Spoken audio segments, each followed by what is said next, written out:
Jamie Dimon testifies to Congress that Bitcoin should be banned. Let's watch the video. I've always been deeply opposed to crypto, Bitcoin, etc.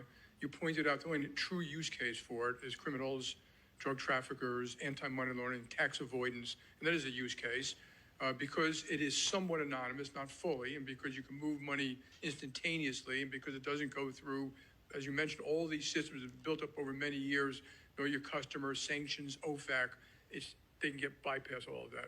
If I was the government, I'd close it. Jamie Dimon and the big banks are scared of Bitcoin. Bitcoin is big enough now where they are talking about it. The banks right now have a monopoly, and Bitcoin is going to break that monopoly. You want to send a wire transfer right now, you have to use these banks. They're high, wire transfer fees. It takes a week to get there. You can send a Bitcoin payment across the planet for half the price of a wire transfer instantly. It settles instantly. You don't need the banks anymore. The bank's only option now is to get, influence the politicians and get them to ban it.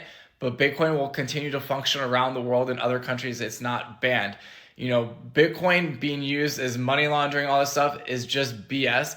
Bitcoin is a public ledger. Anyone can look online and see who owns what at what address. If you want to launder money or finance stuff illegally, Bitcoin is the worst possible way to do this.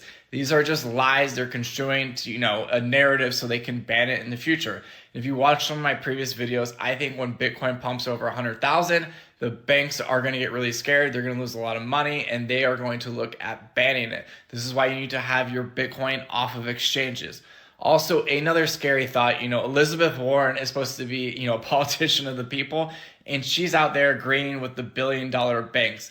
These politicians and the government, they want you trapped into the system. They don't want you to exit, and Bitcoin is that exit. So, look into Bitcoin now and get a hold of it now, because the door is going to close in the future, and it's going to be illegal probably for Americans to own in the future. This sounds crazy, but this is the way it's going, and Bitcoin is a threat to the dollar and their control of the financial system. So follow me, the Bitcoin Capitalist, if you want to learn more, and if you're interested in Bitcoin mining, check out my link in the bio.